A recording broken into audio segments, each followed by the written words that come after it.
Well, good afternoon, everybody. My name is Dr. Paul Rose from the University of Exeter, and it's my pleasure to chair this afternoon's session, session 6 of this online conference. We will be starting off with a presentation from Patricia Pereira on the welfare of salmon in aquaculture. And as in all the sessions previously with these talks, we will have the presentation and then the presenter will come on to answer any questions from the audience. So I will just wait for my learned colleague Stephen to share the video, and the first talk, as I said, is on salmon.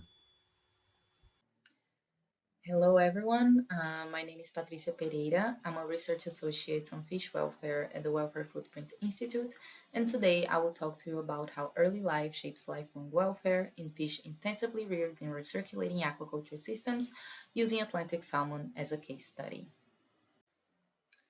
Well, you've probably already heard about the welfare issues that arise during the grow-out phase at sea, the high mortality rates after seed transfer, the frequent and severe sea lice infestations that have created this pressure to shorten the marine phase so the fish are exposed to these harms for less time, disease outbreaks, ulcers and cardiac pathologies are on the rise, all of this contributing to huge economic losses globally. But what if I told you that that's just the tip of the iceberg? The real problem lies beneath the surface. The severity of everything that you see at sea, the mortality, the diseases, the suffering, is actually the outcome of what happens in the hatchery months earlier. By pushing fish to grow as fast as possible in their early life, we are essentially hijacking their developmental blueprint. We are telling their bodies to prioritize size over building the foundation for lifelong health. It's the same thing as building a skyscraper on a weak foundation and then wondering why it collapsed on the first storm. That's essentially what we're doing to salmon. And this is about a fundamental biological principle called developmental programming. Early experiences literally rewire biology for life. It affects immune function, stress responses, organ development, and this is not just in fish, this is across vertebrates. And let me tell you, modern hatchery systems create the perfect storm. Well, first of all, the high densities and minimal water exchange typical of RAS systems leads to fluctuating water quality conditions and to the accumulation of suspended solids, exposing fish to toxins and pathogens. And when I speak of toxins, I don't mean only from metabolic waste, such as ammonia and nitrate, which are quite harmful, but I'm also talking about accumulation of carbon dioxide, which is a panicogen, accumulation of heavy metals, hydrogen sulfide.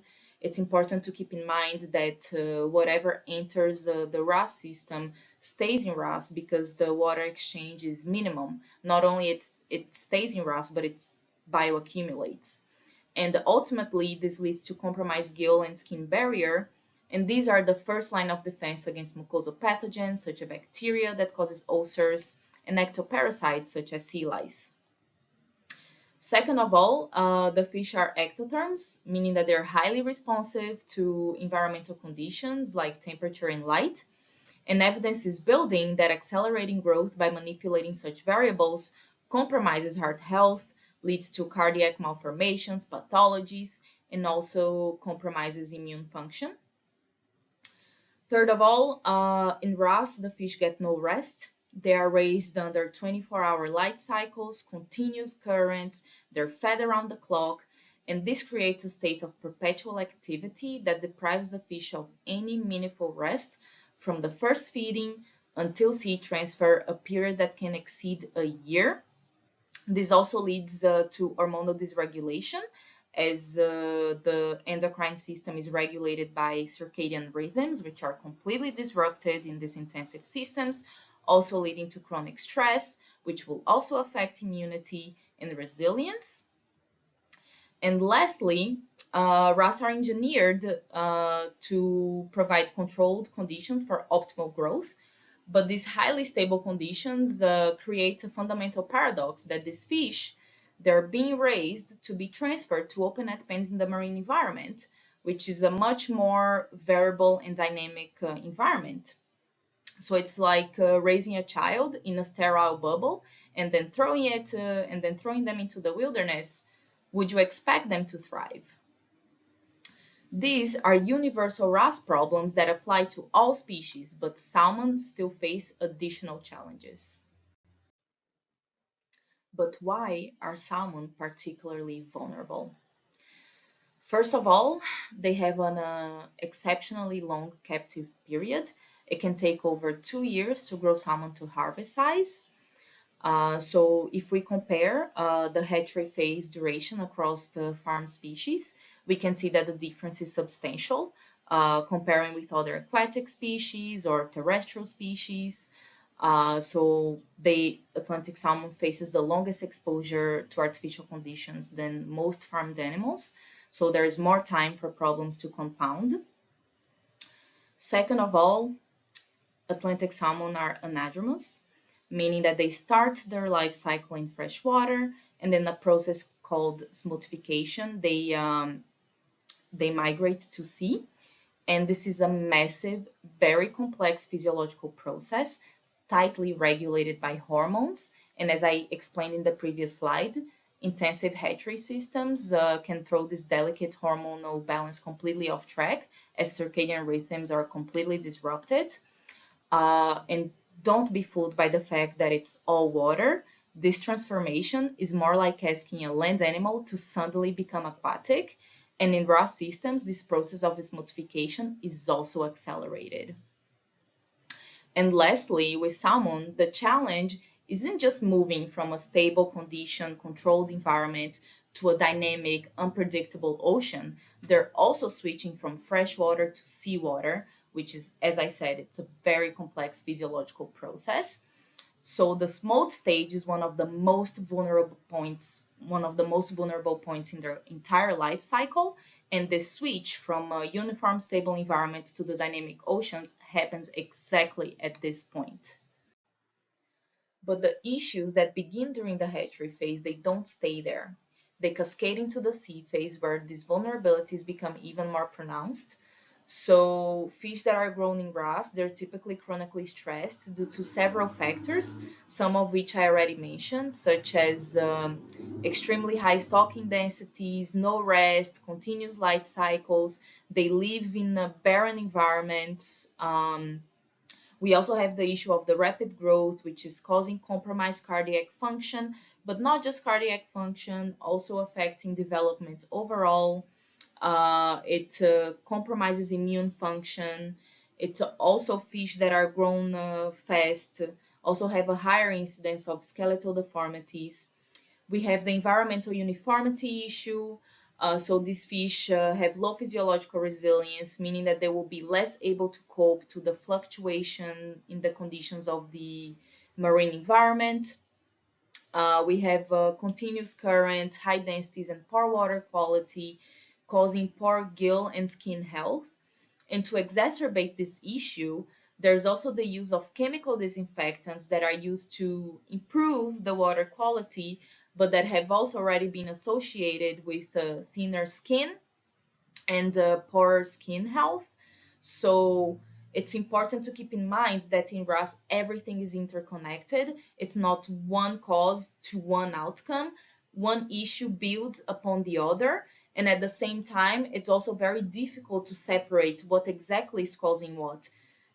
You cannot know if what has the biggest impact in the gill and skin health is the poor water quality itself, or is the use of disinfectants, for example, because you cannot separate these factors in a system where everything is interconnected. We also have the issue of the smoltification, suboptimal smoltification, because of protocols that are too short. There's a high variability in the protocols being used by the industry to smoltify this fish. The hormonal dysregulation due to the 24-hour light cycles, and also the rapid growth, which also impairs smoltification, which causes a reduced osmoregulatory capacity, and this may be associated with the high post-transfer mortalities typically observed. And layered on top of this, their immune systems are often chronically suppressed, making them far less able to cope with the additional challenges of the marine environment. So we're putting at sea salmon that are already extremely vulnerable. How do we expect them to endure sea lice infections when their skin and gill health is already compromised?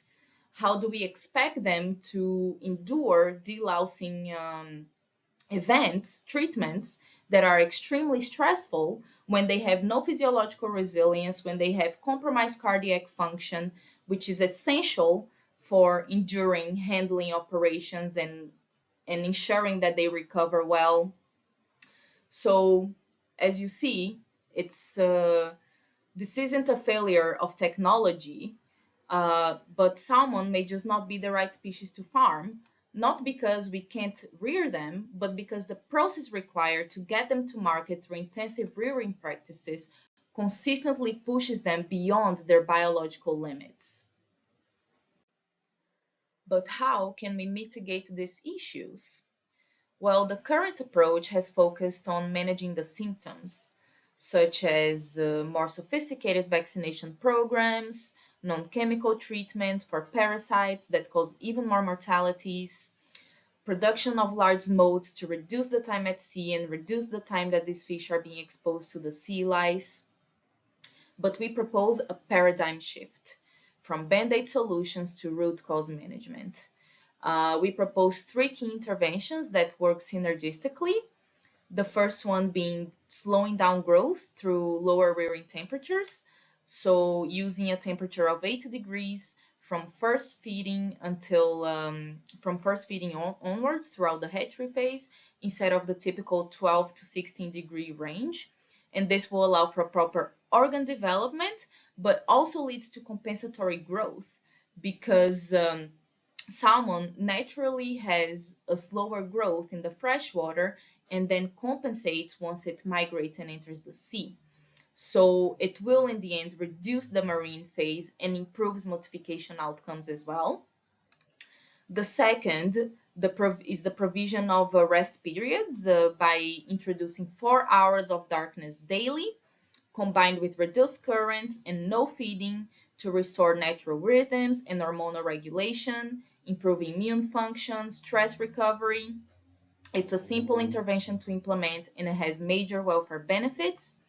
And third, adding environmental complexity, such as variable currents, so changing current speed and direction over certain periods of time, and also thermal gradients, so having in the tank a temperature range instead of a unique stable temperature. So this helps prepare the fish for the variability of the ocean, builds stress resilience and adaptive capacity, and potentially improving survival during the transition. But we also need to consider the economic reality that these interventions require an upfront investment, as a slower growth will extend the hatchery phase and increase associated costs. But we believe that preventing problems at the source is likely far more cost-effective in the long run due to reduced mortalities, minimizing the need of disease treatments at sea, and also leveraging the benefits of compensatory growth. But of course, we also foresee implementation challenges. First of all, the business problem. So the salmon industry operates in a fragmented structure where usually the hatchery producer and the grow-out producer are 2 separate entities, with the exception of the large companies that are vertically integrated. So the hatcheries are making these welfare decisions, but the grow-out operations pay the price. And if the hatchery producers are to implement the interventions we are suggesting, there has to be financial frameworks to share both the costs and the benefits. But also the research gap. RAS is a new technology and research is still lagging behind.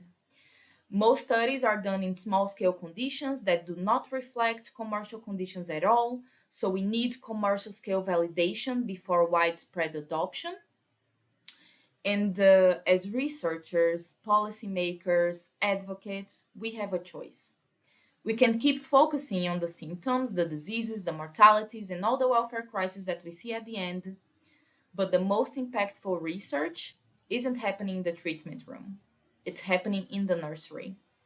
We need more studies on early development, more validation of root cause interventions, and we need more courage to challenge the systems that prioritize speed over biology. Every time we focus our research on early life conditions, we're potentially preventing welfare disasters before they even happen. We believe that the next breakthrough in animal welfare won't come from better treatments. It will come from better beginnings. Well, thank you for your attention. I will gladly accept questions now.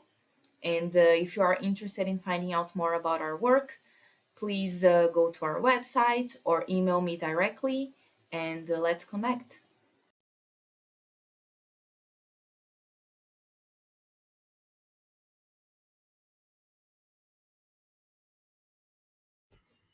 Thank you very much for the talk, Patricia. That was fascinating and a really nice insight into the complexities of fish welfare. We have a couple of questions that have come in. The first one is that these recirculating aquaculture systems for adult fish have been held as the answer to the issues of mass escapes and sea life infestation. Are the issues associated with RES so bad that sea rearing is preferable? Or is it just that salmon have multiple serious welfare issues that are very hard to address? Hi, Paul. Hi, everyone. Thank you. Thank you for the question. That's an interesting question because that's actually the question that started this research, which was, is it better with the trend to produce adult fish in RAS? We were wondering, is it better to keep them in RAS or to transfer them to sea in the context of welfare? And through as we developed the work, we realized that the hatchery phase in itself was the full work because what we concluded is that if the fish continue to be grown in the way that they are being grown now in these conditions that I cited in the presentation, it's better that they stay in RAS because the early life conditions that they have been put through, the welfare at grow out is already compromised as it is. Um, but there's ways to improve, you know. But the thing is also that doing the grow out in RAS is very difficult, and a lot of companies that started this endeavor are already taking back. And the trend now is to extend the hatchery phase to produce larger smolts, to stock the smolts larger at sea so they spend less time at sea because they are seeing that doing grow out in RAS is very difficult, it's very expensive, it's very problematic, and I believe it's not profitable because if the companies are starting to give up, it's because it's not working. Okay, thank you. And then I think we've got time for one further question, which I'd just like to squeeze in. This is from Andrew Voles from Southampton University. Is there scope to provide these fish with any type of physical enrichments, or is the commercial nature of the product not conducive to this? Would physical enrichment help with any of the issues that you've highlighted? No, for sure. This is something that we've also looked into, but in RAS, it's very complicated, and we haven't pushed through like we pushed through three main interventions, right? We also looked into the issue of physical enrichment, and of course it's positive, of course it's good, but the situation is that in RAS the densities are very high. There is legislation for the grow out phase, so you can only have 17 to 20 kilos per cubic meters.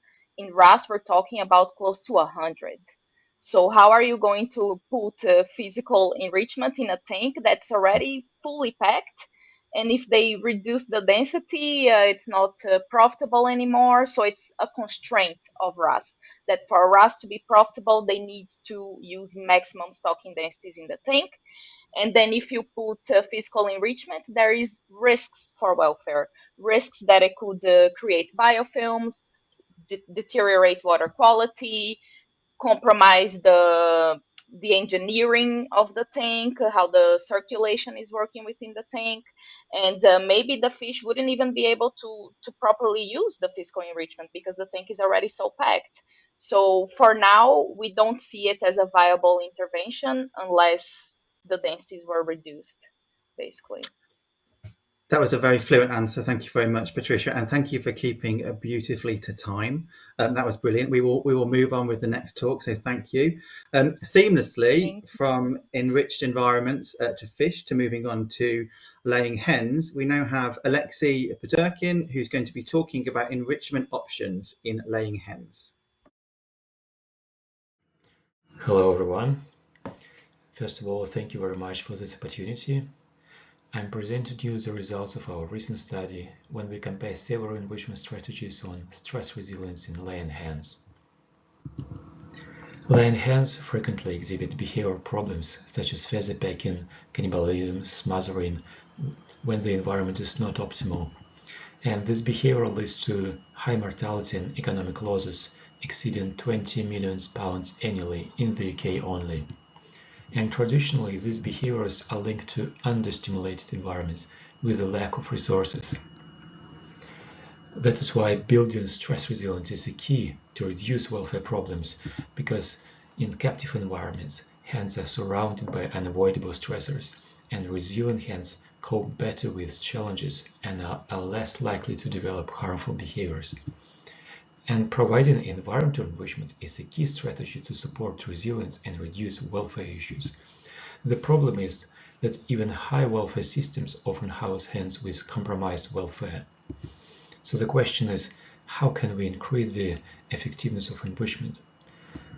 There are two main key dimensions that we can take into consideration when we want to increase the enrichment efficiency. Complexity, or the rate of choice. It's when we provide multiple resources simultaneously, because when we provide it, we provide more choice, opportunities for choice and expression of natural behaviors. And another key dimension is novelty, it's the rate of change.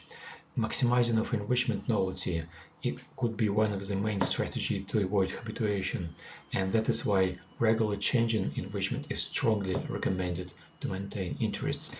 The problem is that a high level of change may cause overstimulation, like increased stress and fear, reduced diversity of natural behavior, disrupt stress regulation, and etc. And it's shown in mammals, but doesn't show in chickens yet. So the question is, what is a better way to enhance stress resilience in hens, novelty or complexity? If we think about both axes here, choice and change, and the welfare output like stress resilience and additional indicators of the resilience. So we expect that both understimulated and overstimulated environments will reduce stress resilience and welfare outputs, but through different mechanisms. Both of them have low level of choice, but different level of changes. While complexity, when we provide a stable environment with high choice and low change, we expected it in enhanced stress resilience and other welfare metrics. We worked with three groups: baseline, complexity, and novelty.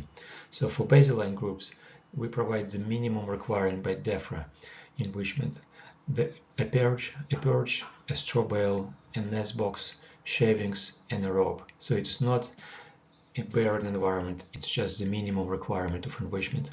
So the complexity group, here you can see the pen on the top, we provided them stable but diverse set of enrichments, particularly 14 different items, including food-based, tactile, and structural enrichment. So the novelty group, so you could see the pen on the bottom, they received exactly the same enrichment items as complexity, but we rotated them daily and provide them only 4 items per day, 2 in the morning and 2 in the afternoon. And additionally, we change the position of enrichment in the pens, as you can see here, like the RAM position. So we collect multimodal data, we collect infrared thermography data to analyze how chickens recover during the stress, and here you can see the temperature increase, which means that they recovered of the stress. We use accelerometers to analyze the activity in the pens. I built custom-made tracking system to analyze individual chickens during no object, no arena test. At the same time, we analyzed acoustic data and collect data regarding egg-shell scoring. So during today's presentation, I provide you everything except acoustic data and accelerometry. So we worked with Asian brown laying hens. When they arrived, they were 16 weeks old. Then there was habituation period for 7 days, and after that, treatment period for 3 weeks, and followed by 3 different behavioral tests, social isolation tests, when within 10 minutes they were isolated here, and we measured the comp temperature to see how fast they recover during acute stress, use FLIR camera.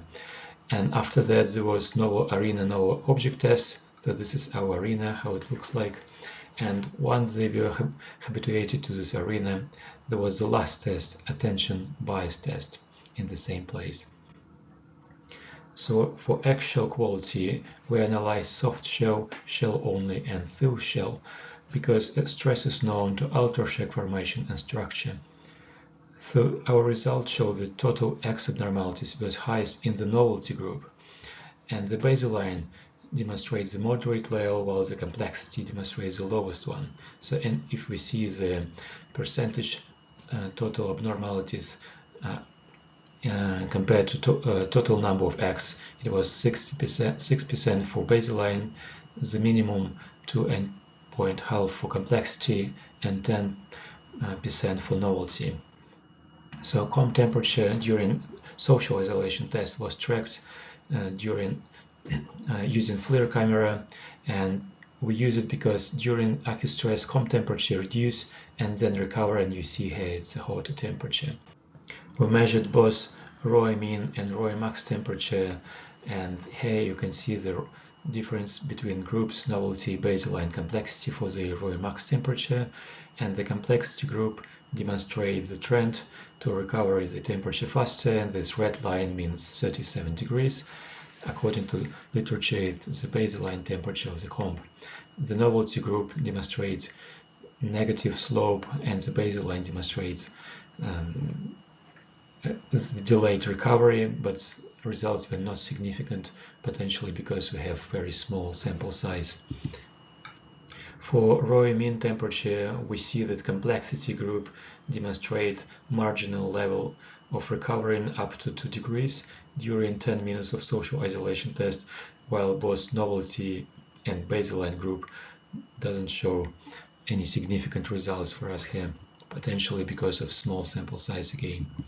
We also measured behavioral flexibility as the main evidence for psychological agency during novel object and novel arena test, because behavioral flexibility has a capacity to adapt behavior in response to environmental changes, especially during novel situation. The results of novel object tests show that the distance to novel object was shorter for novelty and complexity group compared to baseline group, and so they showed both enhanced behavioral flexibility compared to baseline group, and at the same time the novelty group significantly higher, used more zones. We split it in 16 different equal areas, so the novelty group, the only one who used more than other groups, demonstrate even higher flexibility compared to other groups. And lastly, during attention bias test, we measured the rate of their vigilance, because when animals faced with a threat, anxious individuals typically exhibit increased attention toward the threat and some signs of vigilance. So we use the playback different alarm calls each 8 seconds each during the test, and see how fast they step, the latency to eat, and the latency to vocalize after both of alarm calls. So the only significant result that we received here, it was the latency to vocalize after second alarm call, and we see here a significant delay for complexity group, which means that this complex enrichment reduces anxiety in hens compared to novelty and baseline. And this is consistent with pharmacologically validated studies of attention bias test when anxious chickens vocalize much faster compared to control groups. which means that in our case, complexity potentially may buffer birds against the threat. To sum up the whole results across different welfare axes like stress resilience, chronic stress, vigilance, and behavioral flexibility, we see that the baseline group demonstrate low welfare output across all domains except chronic stress, so the actual quality was moderate level. So the novelty group also demonstrate quite negative welfare output, but with the exception for behavioral flexibility, which was the highest in the group. And taking into account all the results that we have, so vigilance potentially was moderate level for this group as well. And complexity group demonstrate the highest welfare output across all axes except behavioral flexibility, which was moderate level compared to novelty group. And because we have only marginally significant results for stress resilience, I have here just potentially the highest level of stress resilience. To sum up, so the complexity-based enrichment provides the best overall welfare outcomes with moderate behavioral flexibility, probably because they just live in a very stable environment compared to novelty group. While the novelty and baseline groups, they both demonstrate lower welfare outputs compared to complexity, but by different welfare axes, which is quite interesting results.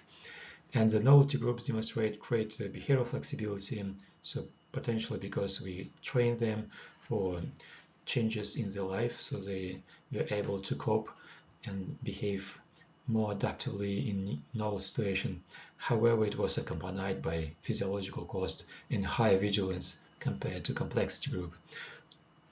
So we suppose that balancing stable, rich environment, complex environment that provide a lot of choices, and at the same time, if we change something, just the moderate changes in their life, potentially this would be the best overall or output from animals. So we can, in this case, not only increase but optimize their welfare and resilience.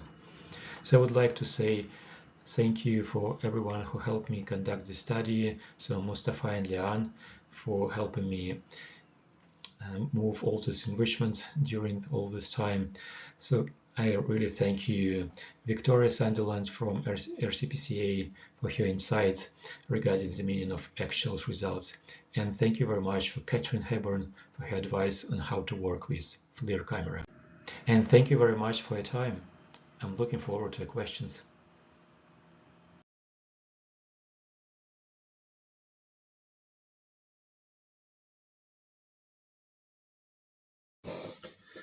Thank you very much, Aleksei. If you are there to come on with your camera, that's brilliant. An excellent talk on laying hen welfare. Thank you. We have a couple of questions that have come in. So the first is from Baz Rodenberg, and he asks, could the relatively negative results in the novelty group be caused by increased visits of humans? Probably these birds were not used to this, i.e. conventional pullet rearing. In our case, we tried to control this compound variable, and we visited all groups equally for baseline, novelty, and complexity. We also have handling procedures on the same level. And according to our protocols, we spent in the afternoon 5 minutes with chickens in every pen for health assessment. Thank you very much. The next question comes in from Lindsay Goodale, who asks, were the novel objects introduced by people while the hens were in the pen? If so, do you think there's a confound or effect of humans entering their space more frequently? So I suppose sort of a similar question to that from Baz, but specifically about the novel objects. Yeah, so novel objects. So it depends actually on the type of objects, because so in most of the cases, we introduce enrichment and rotate it when they were already there. But after initially they live all in baseline environment during habituation period, and after that we create all of them in outside in crates, install all enrichment and complexity and novelty. It was quite noisy, but chickens were outside, and after that we went back and during or after the update, like for complexity, we update enrichment within the pen with chickens, and for novelty, we rotate enrichment within the pen with chickens. Thank you very much. We have a question from Stephen Wickens from UFAW, who asks, practically, in what group would you see free-range hens falling into compared to the barn group, for example? Yeah, Sorry, it's a good question. so the point I was trying to make is in terms of novelty and complexity. So, are the free-range hen, so where do they fall? You talked about these things. So, barn hens compared to free-range. What do you see as them experiencing most, and which are they most similar to? Yeah, I think that's because it's kind of choice for them, so they can use free range when they want to go to the pasture, but at the same time, the pasture is exactly the same all the time. So I don't consider it's a novelty. So because currently there is another trend during regenerative farming when they move in mobile coops, and in this case, that sounds like a novelty for them because a lot of changes during their life, and some farmers even ask them to rotate every day. So, but for free range, I don't think that it's a big change. Not a big change. I mean, it's quite stable environment that provide them a lot of choices, and there are not so many changes because it's stable. Thanks, Aleksei, and thanks, Stephen, for coming in on that one as well. I have a question for you, if that's okay. I thought the video tracking was really interesting. How long did it take you to train that video tracking software to get useful and reliable data on each individual bird? It was quite a while. The most difficult part, I think, to collect the data because, as you may notice, we test them in pairs, and it was quite difficult for computer vision when they overlap between them. So in our case, I labeled almost 100 images from the pens and from the arena, so it's in different lighting conditions. So the training procedure itself, it's actually just 3 hours, but because we had just increased the level of our labels each time to increase the accuracy, it took a while. But in general, it doesn't take a long time, about 3 hours training. Still quite a lot of effort, though. Yeah. Final question for you, Aleksei, and then you're off the hook. So a final one from Stephen Wickens at UFAW. What's the next step in this research? Is it a trial of complexity with a degree of novelty, or is it novelty with some consistent complexity? Yeah, thank you for this question. So I was considering to combine a stable complex environment with novelty, with moderate novelty, but potentially the optimal environment for chickens, and at the same time increase the level of rotation for novelty, because in our study we provide, I would say, moderate level of changes. It was just 4 enrichment per day, but in other studies with mammals, it could be up to 10 enrichments, a lot of changes. So potentially something like that. And in my case, I think that we will say not about high welfare, but rather about optimal welfare, because try to show this spectrum from low level of enrichment or barren environment that can reduce welfare, but at the same time overstimulated environment can reduce the welfare as well, but from different mechanisms. So something in between, it will be optimal rather than good or high welfare.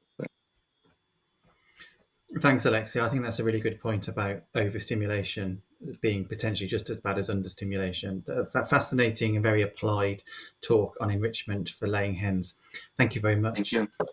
Thank you. So We finished this session with something completely different, which is the role of digital in vivo biomarkers in animal welfare. And this presentation comes from Stefano Gaburro. I hope I have pronounced that correctly. Good morning, everyone. My name is Stefano Gaburro, and thank you, Stephen, for the selection of our poster. And I say our because it's a cooperation that we have within the Trias Collaborative in the US. The title of my talk is the In Vivo Digital Biomarker, and it's a collaborative blueprint for advancing animal welfare and translational research. Let's face it, we know that drug failure, but also translation, is of a multifactorial issue. We have, first of all, lack of reproducibility. There was a big study in Nature recently published in Brazil where 30 to 40% of the study couldn't be reproduced. And there is also a lack of clinically relevant and translational endpoint. That means I can take it from the species I'm studying in the non-clinical space and move in the other way or backwards. There are a number of problems in traditional measurement of animals. Typically, the most one is that we are talking about rodents and we do measurement during the day. They move from their home environment from assessment, and they could be assessed invasively or intermittently. That changes the behavior and the physiology and negatively impacts both animal welfare and also data quality. In the course of the year, obviously, animal assessment has moved and improved over time. On the left side, you can see a four-limb treadmill with small animals. Then, 9 years later, the treadmill become motor-driven. Then, 1982, it's a simple construct treadmill for other exercise, and now we have commercially available like a Colborne instrument 2024, and that's evolution. However, we are still measuring the animals during their sleep. So data are collected, is episodic, is a non-continuous data. And you see here like something that might happen during the day. And I can give an example. For instance, if you're going to give insulin to your hyperglycemic animals given during the day, where the insulin is low, you will see no effect, whereas in the afternoon start to increase. And that's what we see here. Data collected remotely with the animals in the home environment can actually reveal something, especially in the active phase of the animal, which we don't know in 90 to 90% of the study. And that's a major problem because we want to speak about correlation, we want to speak about translation, but we're looking only when the animals are sleeping. And these are prey animals, so they won't show anything typically unless they are in pain. So digital monitoring technology can help solve the issue with preclinical challenges. Some of you might have a smartwatch, smartphones, and essentially translated this information into zero and ones and transform that into something biologically meaningful. So essentially it's monitoring the animals non-invasively in their home cages, and when we talk in the home cages on the rack where they live, continuously, holistically, and at a scale. We don't speak about 5 cages, 10 cages, we speak about thousands and thousands of cages. So the minute you would know exactly what happened to your mice or to your rats or to your species of interest. You take advantage of new technologies like RFID, electromagnetic fields, or the more original video. And by that, you can leverage an AI and machine learning tool to extract objective and quantitative digital biomarker. What is a digital biomarker? Per definition, is something that describes the physiological status of the animal.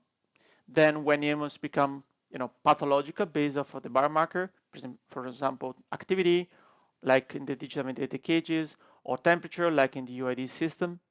And then it goes back to the normal conditions if you cure the animals who had drug or genetic. The result is a more comprehensive understanding of the biological processes, the disease progression, and the higher accuracy and reliability of the research findings. The translation of digital biomarker. So I mentioned to you what a digital biomarker. So we define in a paper published in 2020 that data collected continuously for unrestrained and uninstrumented animals, only the RFID can be considered, will be, considered to be the biomarker generated on the home environment. The translational is the objective and quantified by measure of those technologies. They can be also external, which is bringing a clinical relevant endpoint. Why do we think that digital biomarker can actually overcome challenges with traditional study measure? Because the traditional study measure are non-predictive, most often not translatable, and no reproducible measure. The measure requires extensive training, large number of animals, the hens, what we always speak, to reach the P's of statistics, and significant pain, distress, and mortality. You lose the longitudinal effect, especially for those disease models where you have a variable onset and rate of disease progression, think oncology, think neurodegenerative diseases. Measure that are sensitive to the emotional state of the animals and change with disturbance. Think of the heart rate. If you enter a room in a cage, you will see that a male enter experiment or a female, there will be a difference in the heart rate response as measured with telemetry. Situation where modest therapeutic improvement will be clinically relevant, but the current measures are not sensitive enough to detect a complete rescue. Models where baseline animal behavior and physiology can impact the disease induction or variability. So, long story short, the translation of digital biomarker are aligned with the 3 R's. Refinement, because they're non-invasive and they're continuous, and reduction, because if you have more data potentially and it's already published, you can have less number of animals because it repeats over and over again.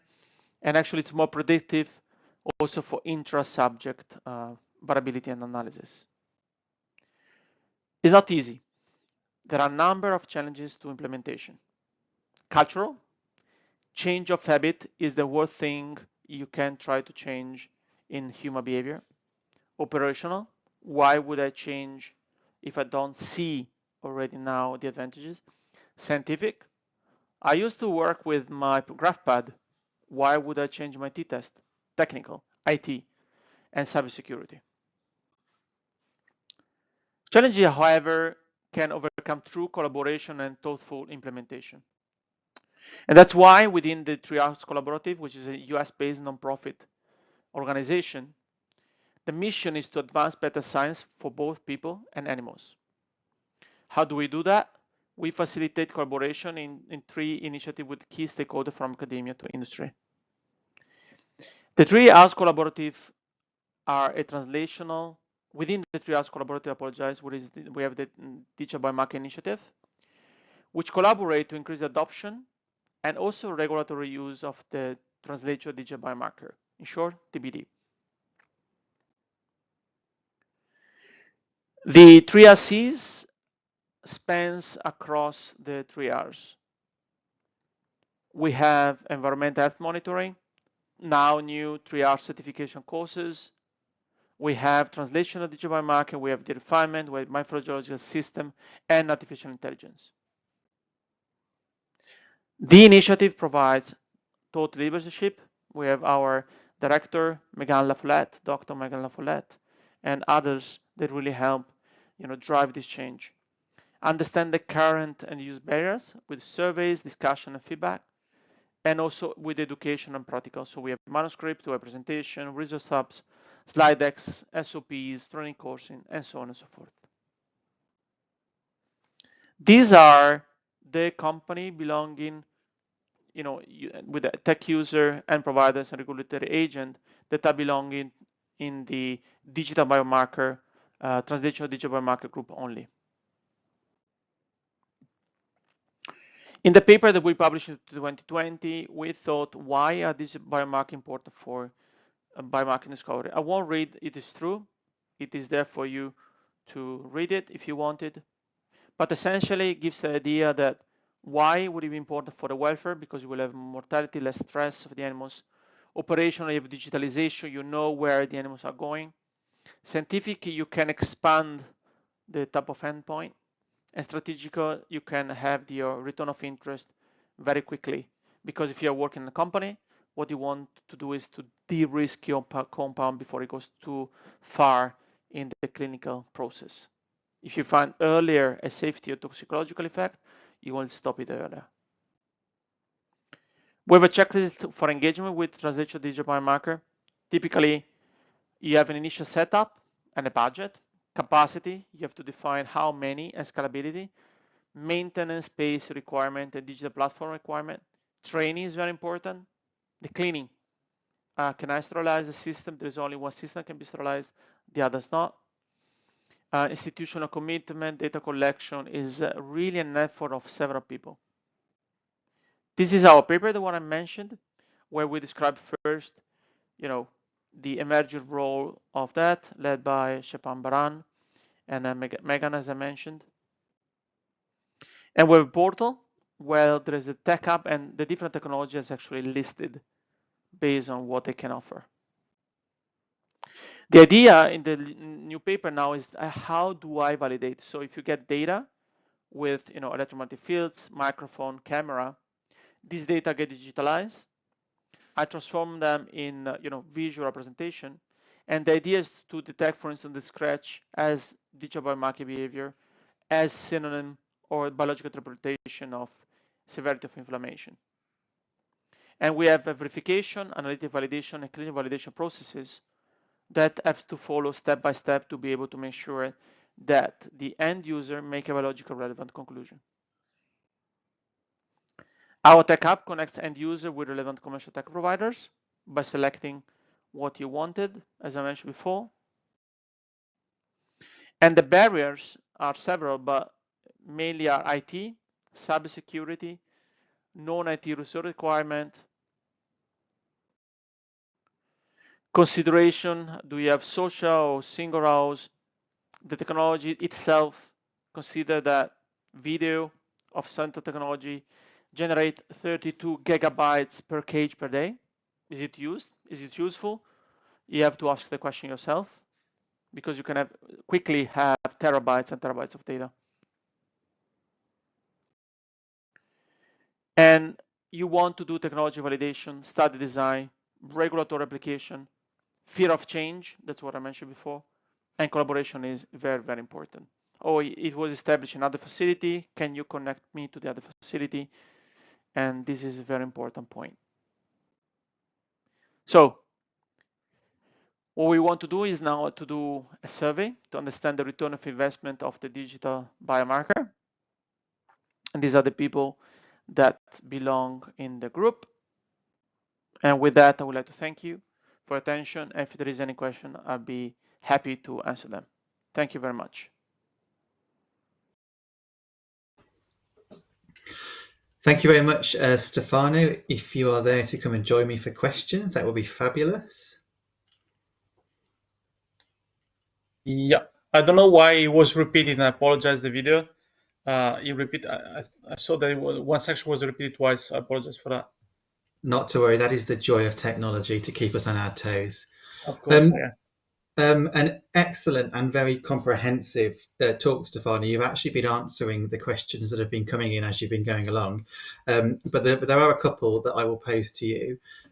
You mentioned about the appetite for adoption of this in the industry, and you did have a slide on barriers, but I wondered if you could just expand on that a bit. Are there particular barriers that you think are more challenging than others to wider adoption of these techniques? Change of habit is the worst barrier. People, hear about AI replacement, they're scared about replacement, and they think that this technology might replace their work. Actually, is what we see is actually augmenting their work.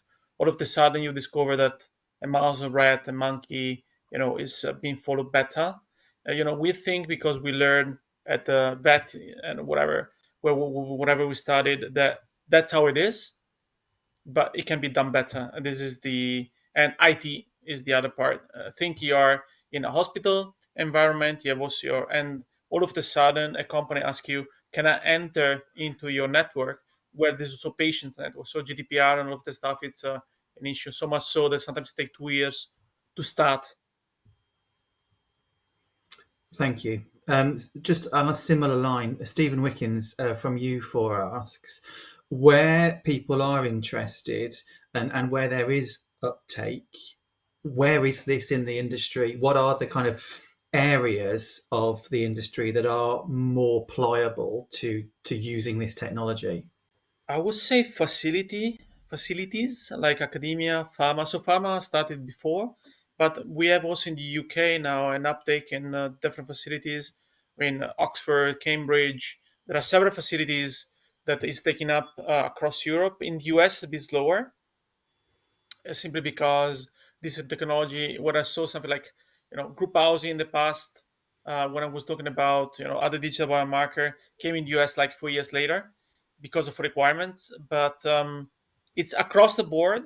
There is a discussion about sustainability. We don't find people to look after the animals, and we have to, and stuff like that. So there is more and more. However, it's a slow change. So we started this process 2015, and now we see more and more company actually joining and going towards that direction.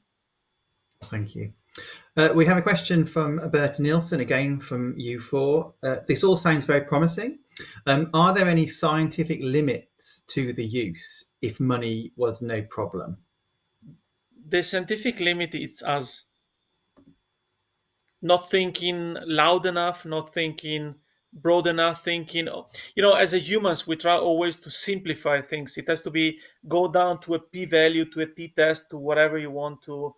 And here we have to think really broader and think differently, if you will, in terms of how do we make these data biologically relevant. That's the key part of things. And that's the limitation. The limitation is really us, because for these technologies, I mean, they could and for the cost of money, there's always a question, right? How much does it cost, regardless of technology? I asked back the question: how much would it cost for you to lose one of your animals and you don't know? Typically, it's in the 100 to 1,000, and also your time that you invested with the monkey, whatever. How much would it cost you? And people don't really monetize, in terms of saying, I don't know what is the initial cost, the capital equipment and everything. But over the long run, think of COVID. In COVID, some facilities has to kill all of the sudden thousands and thousands of animals because they couldn't go and check them. Think if you would have had this technology to look from home and check them, maybe we wouldn't have the results falling back, and that's what I think. So yeah, I suppose a very useful applied and the kind of logistical solutions there. Final question from me. This is not my industry at all, so many apologies if this is really basic. The models that you used in your presentation were mainly mice, but you've mentioned a few other species in your answers to questions. So has this been rolled out across multiple different taxonomic groups?